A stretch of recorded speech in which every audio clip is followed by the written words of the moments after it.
Hi, everyone. Thank you so much for joining our sessions today. I'm hoping that you're enjoying the summit because we're having a great time with everyone. And my name is Amina Patton. I'm an Educator Partnerships Manager here at Course Hero, as well as a former faculty member. And I'm very excited to introduce you to Dr. Shanina Sanders Johnson, who will be leading us through the session today, Strategies for Culturally Relevant Teaching in STEM. A couple of housekeeping notes before I hand over the mic to Dr. Sanders. You are able to save the chat if you like. As we're going through the session, there's three little dots that you can press, and that'll allow you to save the chat for yourself if you like. We also encourage you to give us your comments, your feedback, your questions throughout the talk. You can leverage the chat to do this, but I encourage you to use the Q&A function. This will ensure that your question doesn't get lost in the midst of conversation. So thank you so much for joining us today, and I will hand it over to Shanina. Hello.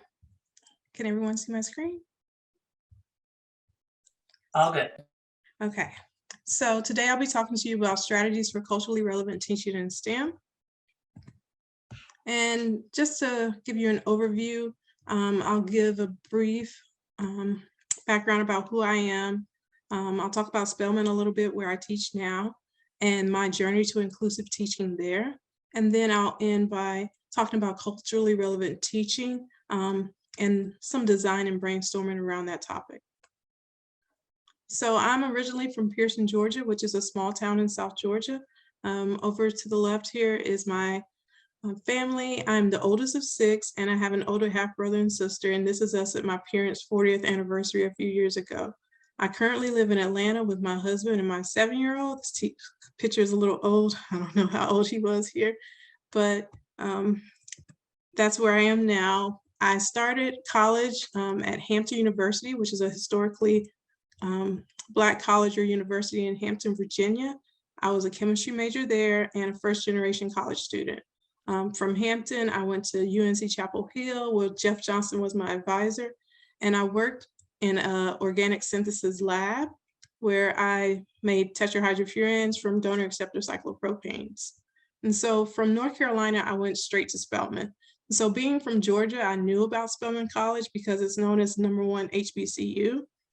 It is a small liberal arts college. There are only about 2,100 students, and it's all female, which is probably why I didn't want to go to Spelman at the time, because it was all girls.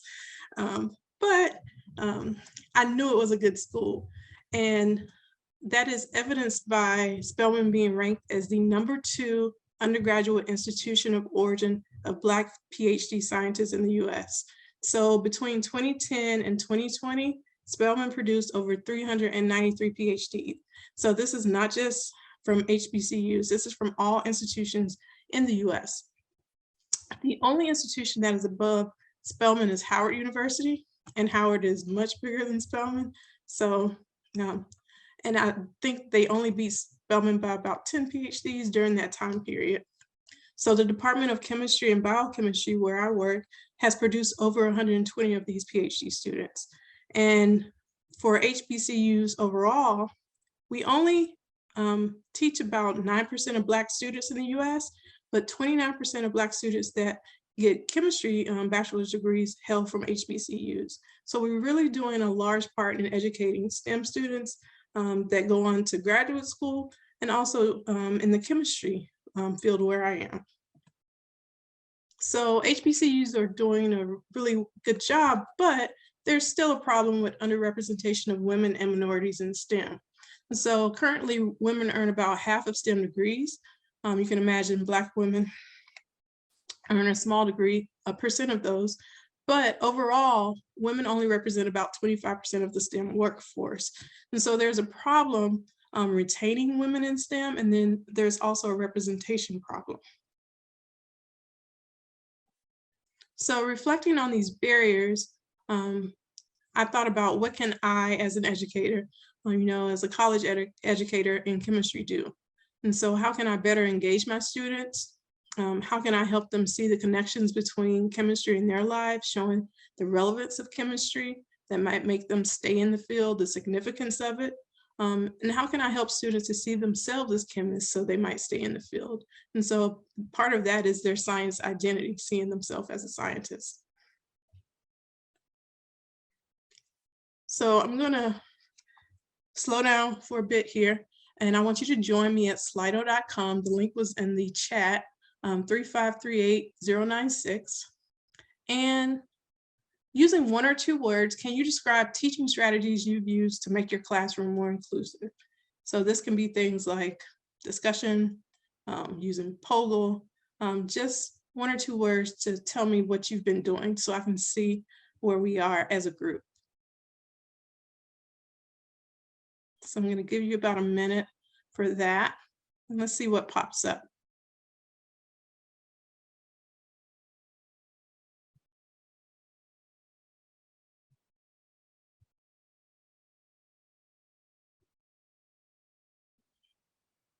Okay, so collaboration is a big part of some of the things I see so far. Discussion, introduction, so things that build community in the room.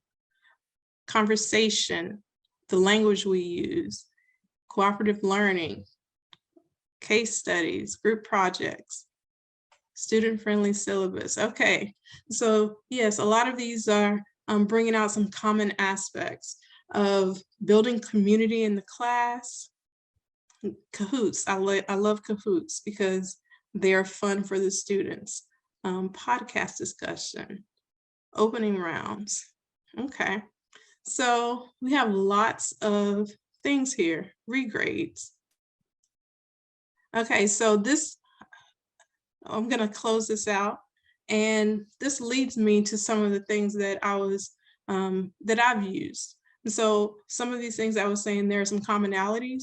And so getting to know your students and building community resonates in a lot of those things that you all put in. So that is part of an inclusive classroom environment. And so in inclusive teaching, that's one of the, to me, the foundation of inclusive teaching is getting to know your students. And also including all the students in the learning process. So what you just submitted, some of those are examples of different types of inclusion. So some of them were course content, some of them were from the teaching aspect, and some of them may even be an assessment. So I saw regrades. And so assessments and assignments can also be used to incorporate diversity, which I'll talk about. And in my inclusive teaching journey at Spelman, I started with active learning. And so yes, there was some discussion, but for organic chemistry, which is a lot like math in a sense, as far as you have to work a lot of problems, I found that flipped classes and blended learning served the purposes of my course very well. But I also had to incorporate a lot of assignments. So I had both high stakes and low stakes assignments so students could see where they were and not wait too late to course correct. And so having this combination of assignments, problem solving in class, I ended up seeing a lot more engagement from my students. And so I saw that engagement, but what I was still noticing was that there was a disconnect between the students doing the work of a chemist, whether it was in lab or lecture, and seeing themselves as a scientist or a chemist. And at Spelman, we actually have a lot of Black female faculty in the chemistry department. So even with this representation and mentoring from faculty and the supportive environment on the campus, so it's a campus of Black women, I still find that the chemistry curriculum in particular was not inclusive of our student population and not supportive to the students. And so this is where I ran into culturally relevant pedagogy. And so this is a theoretical model used to raise engagement and academic achievement of minority students whose culture and experiences are not included in mainstream curriculums. So when you think about a mainstream chemistry curriculum, for example, it is geared towards white students. It's mostly written by white men. And whenever you think about, even when they put in things that are supposed to connect to the students, it's written from a white perspective. And so using a model like this allows for engagement of students that are not from the mainstream, and also allows students to be empowered by the curriculum instead of excluded from the curriculum. So I'll call it CRP, so culturally relevant pedagogy in action, has three tenets. And so the first is scholastic achievement, where you customize the curriculum. So for organic chemistry, if you've heard about it, you know that it's a rigorous course. We want to keep that rigor and the high expectations, but we want to put the curriculum into a context that the students can understand. And we also want to talk about cultural competence in the curriculum. So including cultural and social elements to develop positive ethnic and cultural identities. And I'll tell you how we have done that. And also, this last one is really important, examination of social and political inequities. So in chemistry, for example, we have a lot of historical problems in the field that students might be able to solve if they know about them. But we have to present those problems to them. And in order to do that, we have to sometimes challenge inequities or the norms for chemistry. But if we don't do that, students won't have that, model of how do I look at this problem, lay it out, and solve it. And so I think we can actually help students to prepare to solve problems in the larger society by doing it in the classroom. And so we started this CRP work back in 2018 with this grant from the Associated Colleges of the South. And we had a workshop, and a lot of faculty from this consortium of schools met at Spelman, and we discussed culturally relevant teaching and assessment in the organic chemistry labs. And we also discussed case studies and how they could be used to bring context into the curriculum. After that grant, we actually got an NSF grant for nurturing science identity in the organic chemistry laboratories using culturally relevant teaching. And so we actually revised the laboratory, the Organic One laboratory from this grant. And we had modules that were based on inquiry-based learning and also culturally relevant pedagogy, but I'll focus on the culturally relevant pedagogy part today.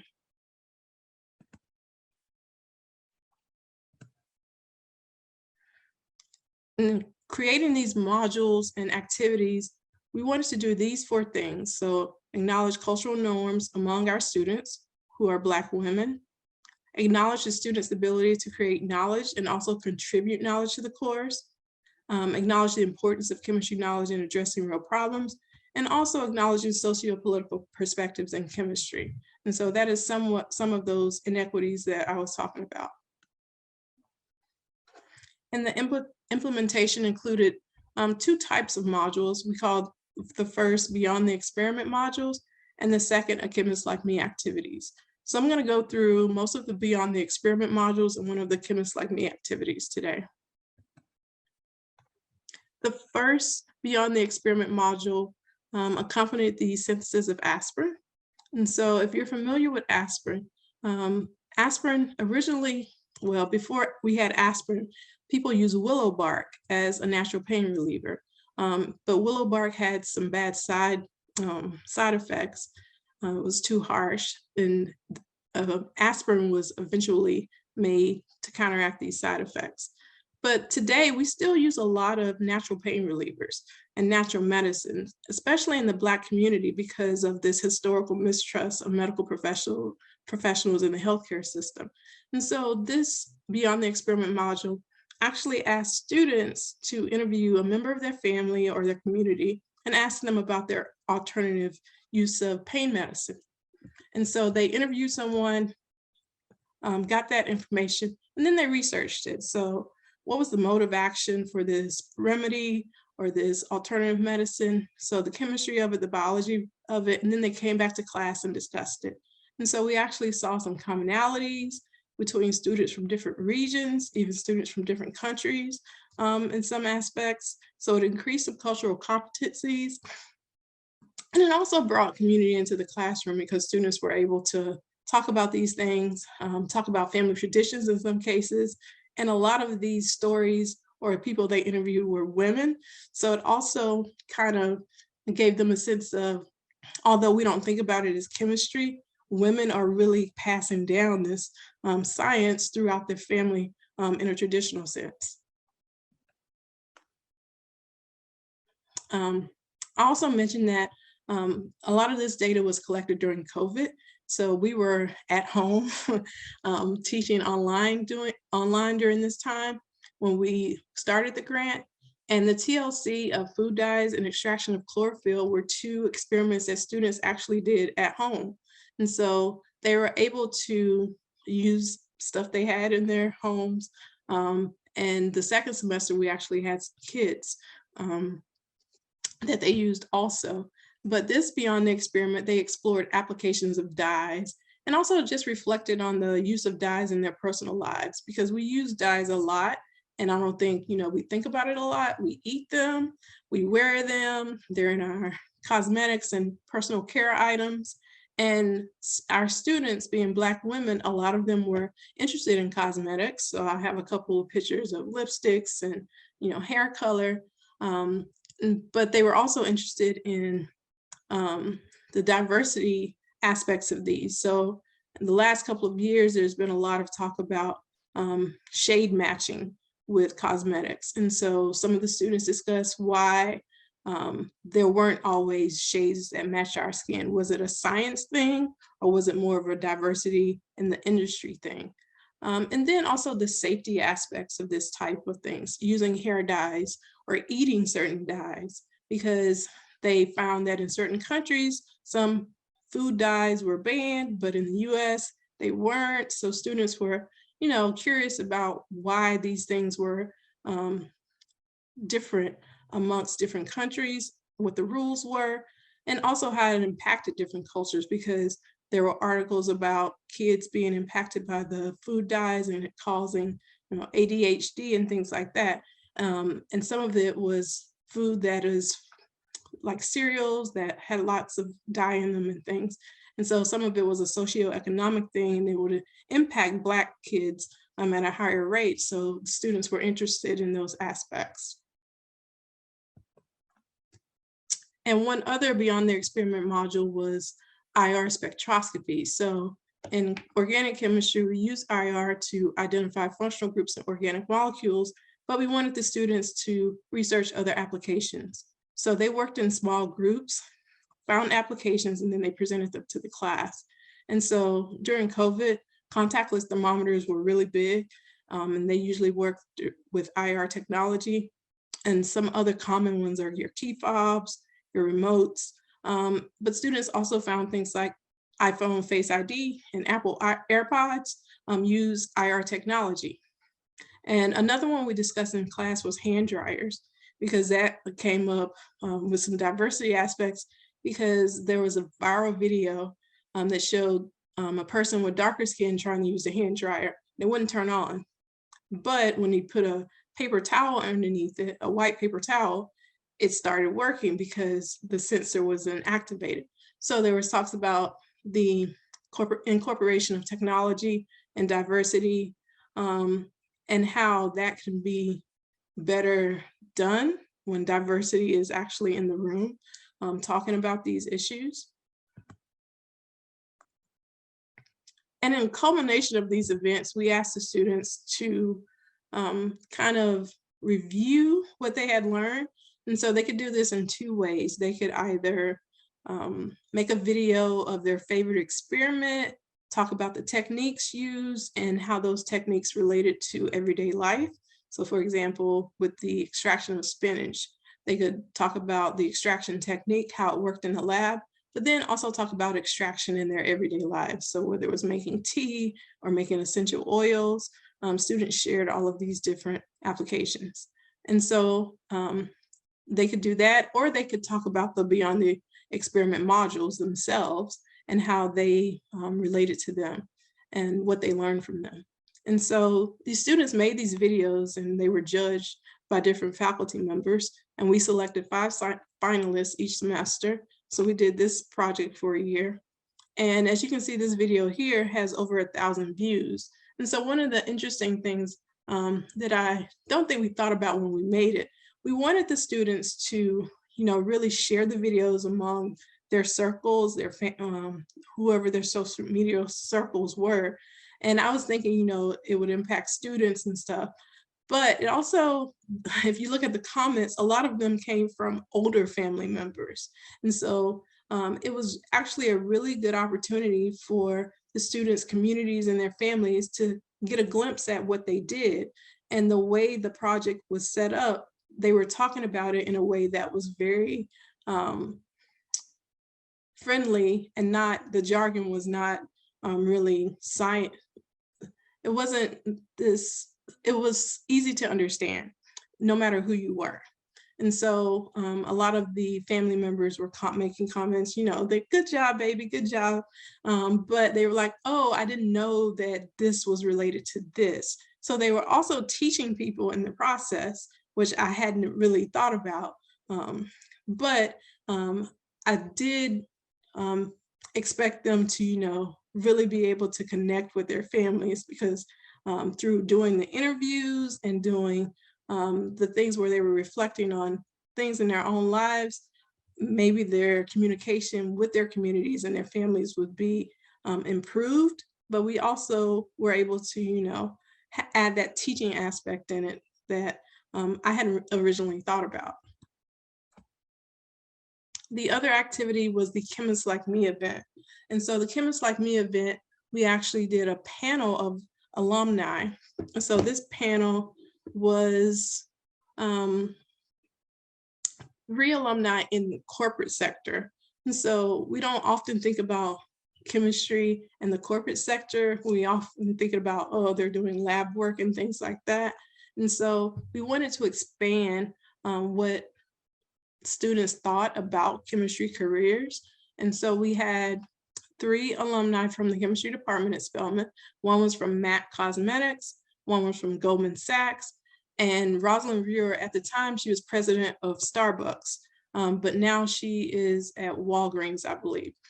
And our president, our former president, Dr. Mary Smith Campbell, she facilitated the conversation among these 3 women. And so what this conversation served to do was create counter narratives of who can be a chemist, what chemists do.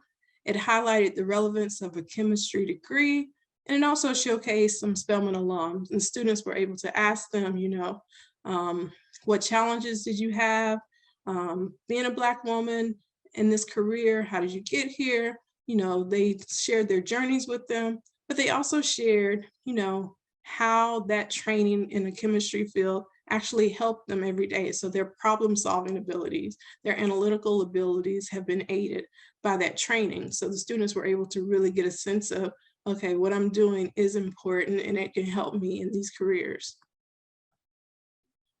And we published a paper from this work, Moving Beyond the Experiment to See Chemists Like Me, and we'll have the link in the chat at the end. And some of our conclusions were that allowing students to share personal stories and connect their learning made the course more relevant to them, also more engaging. But the learning environment that we did this in also served to validate their experiences. So their family experiences, their personal experiences, and it allowed them to bring their own knowledge into our course.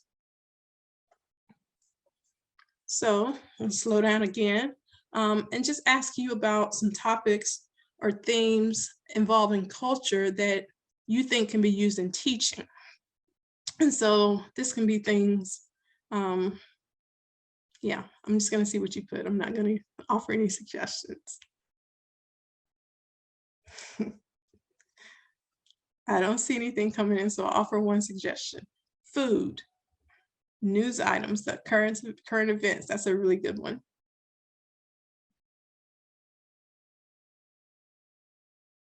Music is a good one. I use music. I taught a opioid seminar, a seminar about the opioid epidemic. And we asked students to name artists that talked about drugs in their music. And they didn't realize all the drugs that were being talked about in some cases from their favorite artists. We also talked about artists that had died from opioid overdoses. Oh, there we go. So food is really big. So this is the word cloud that makes something that you put in much bigger when it's repeated. Okay, so books, clothing, dance, podcasts, antibiotics. Okay, medicine is in there, biology, Supreme Court decisions, that's a good one based on what's been happening the last couple of days. Stories from childhood, I like that one. Names used in a given problem. Yes, we do that in the Beyond the Experiment modules. We use cultural names that the students can relate to. Games, avatars. Okay, this is really good. Okay, so some of these things, you use some of the things that I've used, or you're thinking about some of the things that I would think about. And so food is something that is very personal to most people, and different cultures have a lot of different traditions that include food. But I would say when you use a food in class, just don't highlight the food. Make sure you connect it to concepts and, talk a little bit about how it's used. Medicine and drugs are always easy because they're so interdisciplinary. Food as well. These things can be used in a variety of fields. Current events can always relate to your field. And depending on what they are, some current events are more interesting to students than others. So letting them bring in the current events is always good. And TV shows and documentaries. And so I have an example here, including historical figures. That's often how people bring in culture in their class, is talking about historical figures. And I would challenge you to make sure you talk about the journeys of those historical figures, the challenges, so that students can maybe relate to that person. On Comedy Central, they have this thing called Drunk History. And there was one episode about Percy Julian, and it talks about his life. And Percy Julian is known as the forgotten genius because he did so much stuff in synthetic chemistry, but he's really not known as well as he should be. But this was a good little video. And the guy from Key and Peele, Jordan Peele, plays Percy Julian in this video. And so it's pretty funny. There's some language in it, I'll warn you, but I thought it was a good way to show students something about Percy Julian and his contributions to chemistry, and some of those things we related to the course. I would also say when you're trying to implement these cultural aspects, think about the perspective from which you tell a story or teach a subject. And so is the minority perspective included? There are these little modules in one of my books, and they try to relate everyday life to chemistry.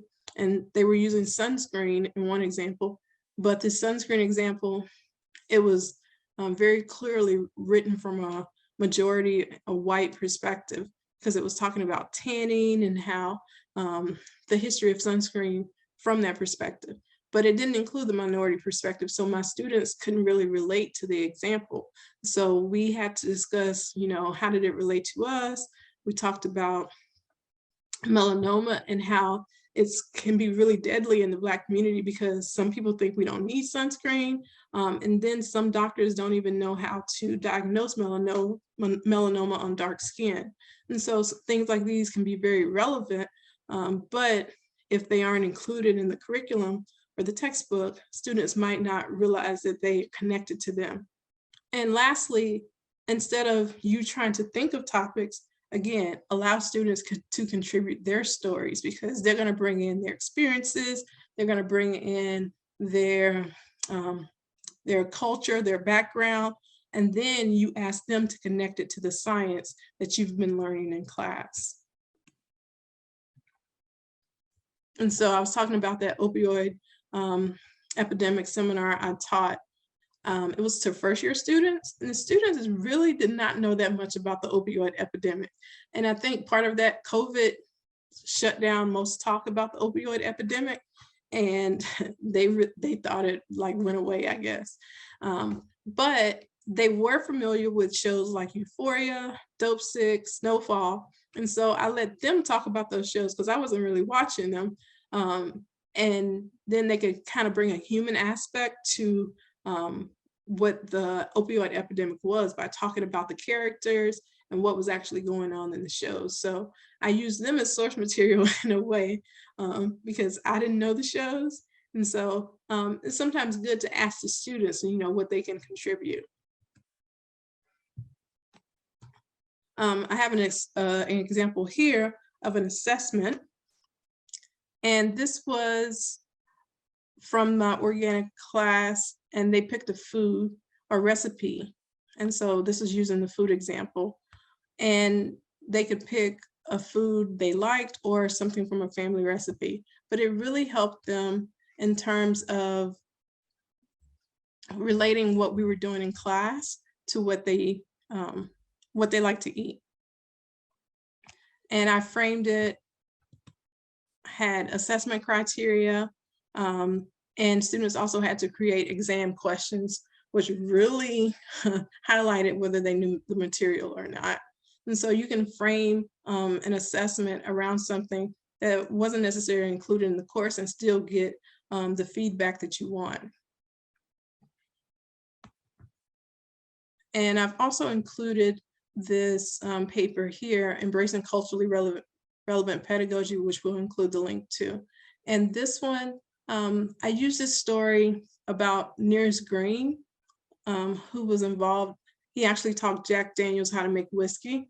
And I talked about this company that is now named after him and how chemistry can be involved in culture in different ways. So this company was founded by a woman. So I highlighted different women in the whiskey and spirits industry.